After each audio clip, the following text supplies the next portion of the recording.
This video is brought to you by me.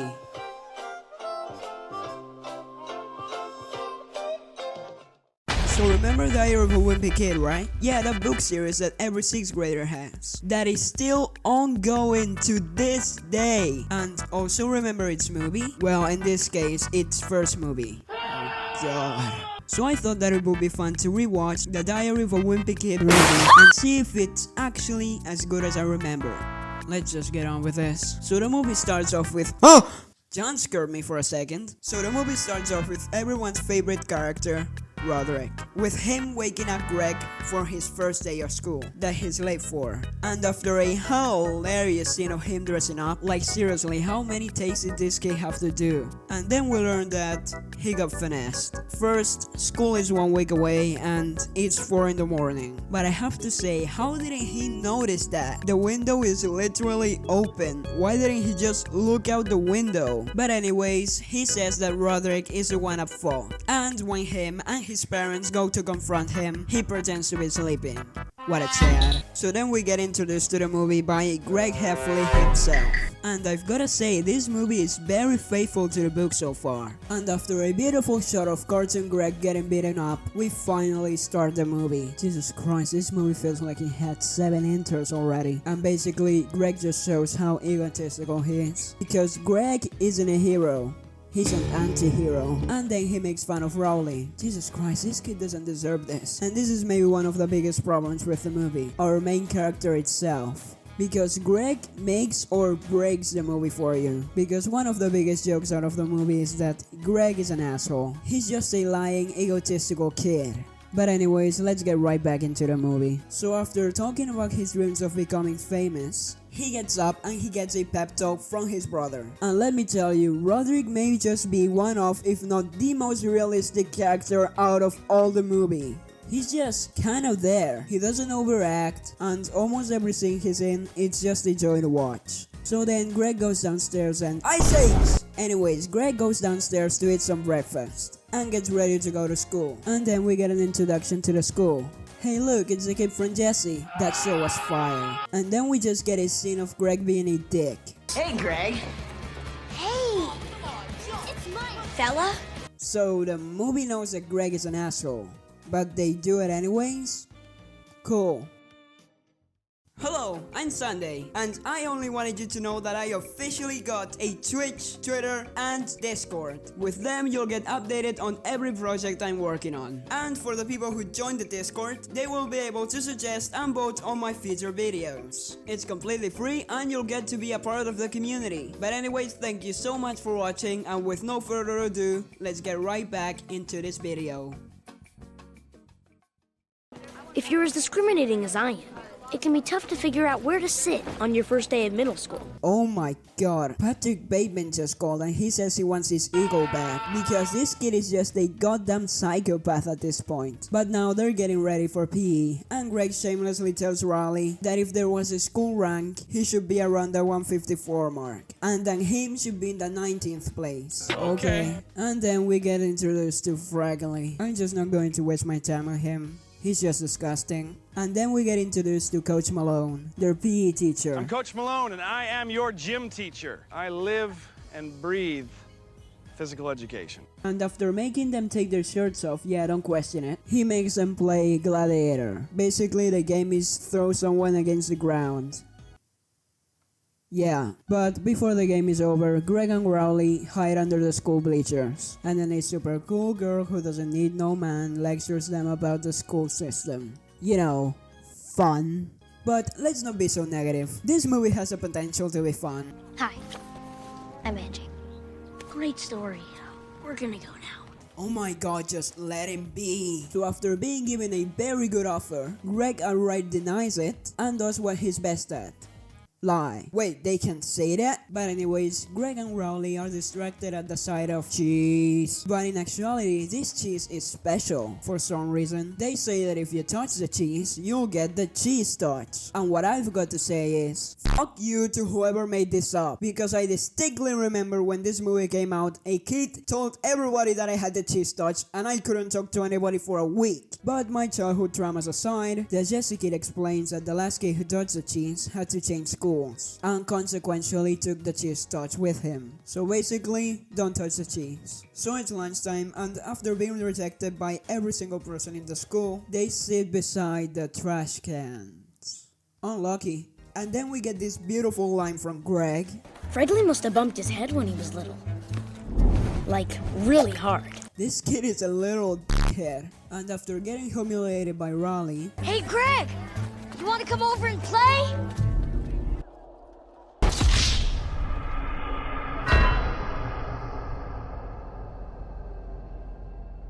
like, I don't think it's that big of a deal. But in my case, the kids in my class are like 16, so I would be kind of concerned. But anyways, they walk back home and grab Roderick's middle school book to see who are the class favorites. And after Greg showing how egotistical he is, Roderick pulls up. That's what I'm talking about! That's why he's the MVP! That's why he's the GOAT! The GOAT! And I'm just gonna skip over this whole scene because basically Greg just locks himself into his room while Roderick is waiting outside and he needs to go to the bathroom.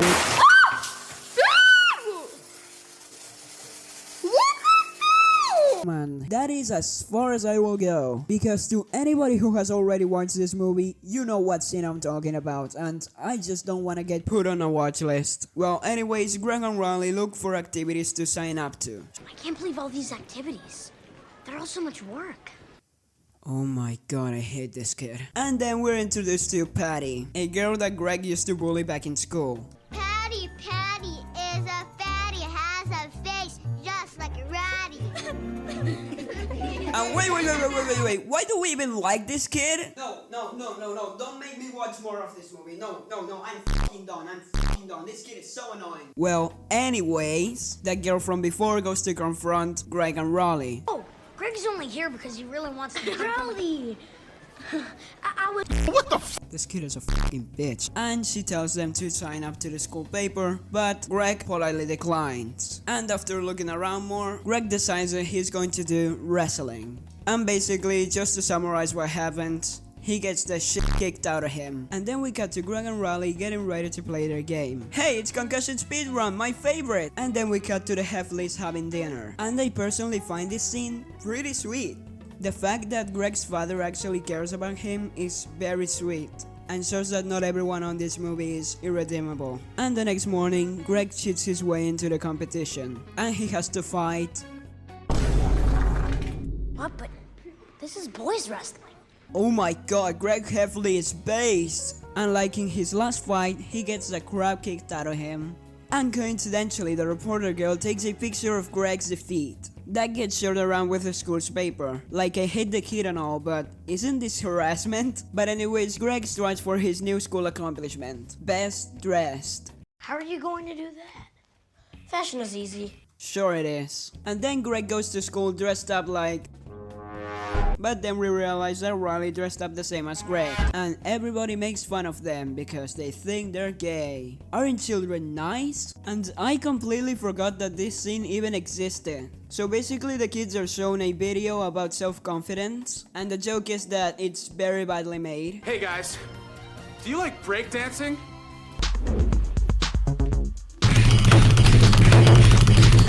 Oh, yes! It really is awesome to be me. Thanks, Brock. And then everybody clap. I swear to God, this is what people in Reddit think that reality is like. Brock Brannigan, PI? What are you doing here? Who the f is this man? And then the film made Greg even more egotistical. But now Greg is considering to get a new friend? Okay, I fucking hate this kid now. No fucking way, he just said that he can fix him. This is some gaslighting Twitter shit. And then we get a montage of Greg turning Raleigh into a cool kid. With him throwing out his own clothes, teaching him how to walk like a cool kid, and spray painting Raleigh's bike. This kid is a demon. And then it's finally Halloween. The kids get dressed up and prepared for trick-or-treating. And after an Ocean 11 level conversation... Wow, you're lucky. My mom doesn't let me play with makeup anymore. Oh my god, this kid is a demon too. But then Roderick tells them a creepy story about the devil worshippers to scare them. Was full of devil worshippers. Sorry, my microphone fell. Then we're told about Greg's father's tradition of drenching. Basically, he sees teenagers and he throws water at them so they don't, like, I don't know, destroy the house. And then they take into the night. And then we get probably one of the funniest scenes of the movie. So Greg and Raleigh get sprayed with water by a group of teenagers. And Greg chases them down the street and tells them that he's going to call the cops. And then we get this beautiful scene. I saw your plates! We're calling the cops! And then we get this beautiful line from Raleigh. Where are we going? We're totally exposed! And then they go to hide to Greg's grandma's house. But the only question I have is, what are they going to do to them? And Greg, being the 2000 IQ genius that he is, starts taunting the teenagers. But then Raleigh exposes them by telling the teenagers that there's no one home. And then we get this very interesting line from Raleigh. Raleigh says that his mother tells him that Greg is a bad influence. And he says that he believes in it too. Mom will kill me if she knows we're here. Mom will too. She thinks you're a bad influence. She's right. Oh my god, it's a Super Mario movie logo. And basically they end up scratching the teenager's car.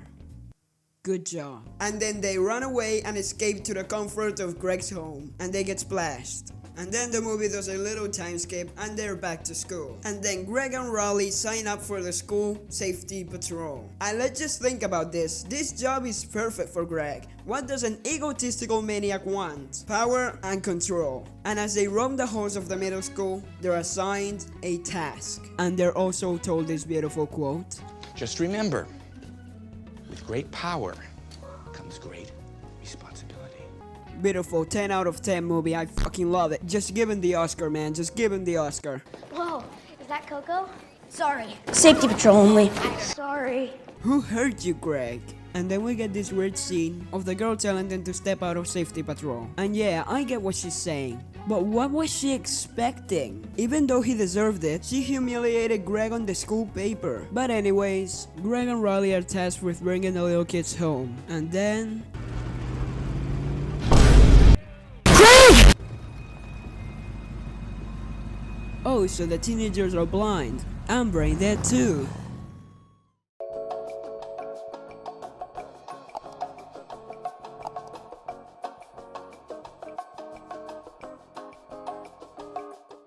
And then the movie skips over to winter. And if you think that the movie is formatted in a strange way, you're completely right, with them skipping over scenes or outright days. But I think that that's the point. The movie is about the diary of a wimpy kid, so it's supposed to be formatted like a diary, very messy and normally not making any sense.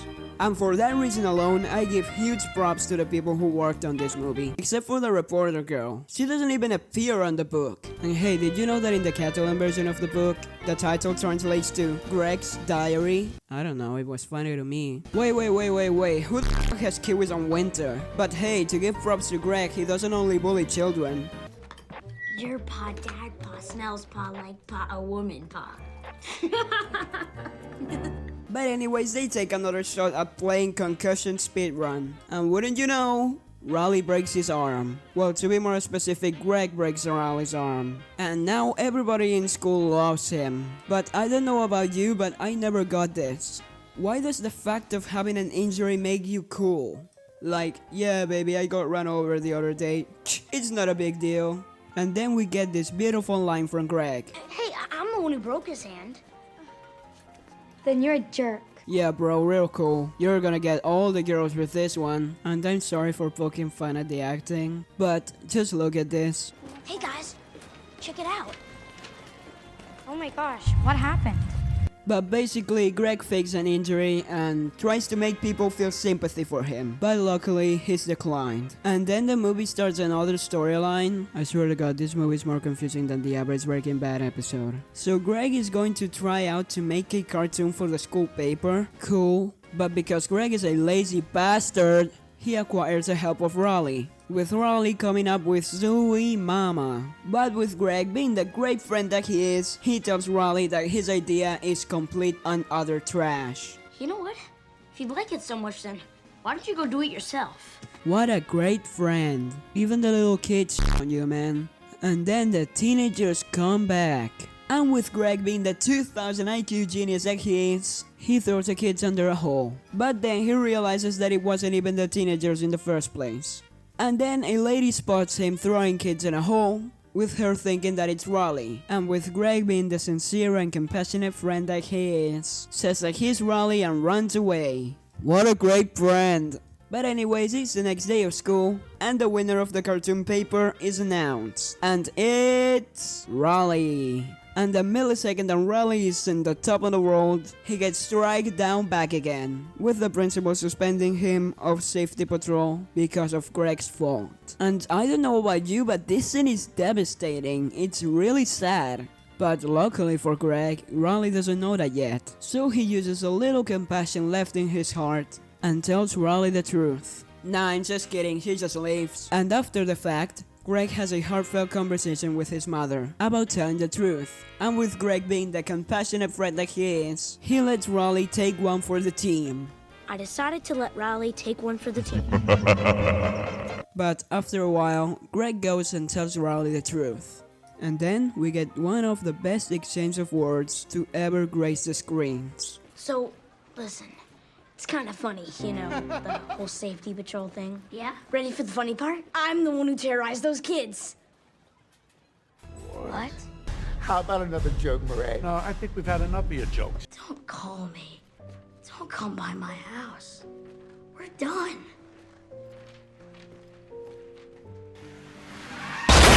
This scene is devastating.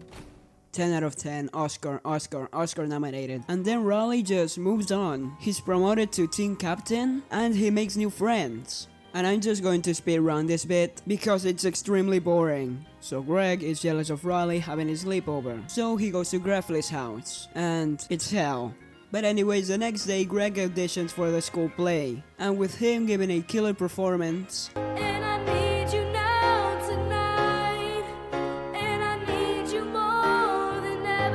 you're not following that one, kid. We all know you're using AutoKey. He's given a role to play a tree. And why, you may ask? Patty tells the music teacher that she's going to sue the school. But anyways, it's opening night, and Roderick crushes Greg by recording him. And he's so ashamed that he stopped singing. In the middle of the goddamn play, good job. And when it's Greg's turn for his solo, he stays quiet. Sing! Sing! Come on, Greg Heffley! Stop ruining the play like you ruin everything else! Don't make me come over there and beat you up! So are we all going to ignore that? Okay. And the kids fight and Greg wins the play. I thought Dorothy deserved it. That character's the best. And the next day Roderick tells everyone that Greg is going to have a school dance with the parents. And Greg is so frustrated that he wants someone to pay for it. So he grabs one of Roderick's magazines and gives it to Manny. His mother is understandably horrified and then confronts Roderick in front of everyone on the band. But anyways, it's party time. And yeah, that's kind of it. Nothing happens here. He talks to Raleigh and he tells him that he already has plans. That's kind of it, and Raleigh dances. And the next day after Greg has an argument with Raleigh, they end up fighting. But not for long because the teenagers come and they make them eat the cheese. Yeah, remember that thing on the ground from the beginning of the movie? Well, anyways, Raleigh eats the cheese, and when everybody comes and asks who has eaten the cheese, Greg says that he's responsible for it. And that is supposed to redeem his actions? No, that ain't it, Chief. But anyways, this is the end. And here concludes The Diary of a Wimpy Kid. I really like the rewatch of the movie. I distinctly remember watching it back when it came out and feeling very positive about it. And I would give the overall movie a 9 out of 10. Minus 1 point because of the reporter girl. And this movie is a pretty one-to-one recreation of the book. You can't get more faithful than that. And the acting and the visuals are very solid throughout. So if you guys want me to review the second movie, Roderick Rules, get this video to 1000 likes. And also, thank you so much for watching. This is my longest video to date, and it took a very long time to make, and especially because I had my final exams. But anyway, thank you so much for watching and all the support you guys have been giving me, and follow me on Discord, Twitter, and Twitch. See you in the next one!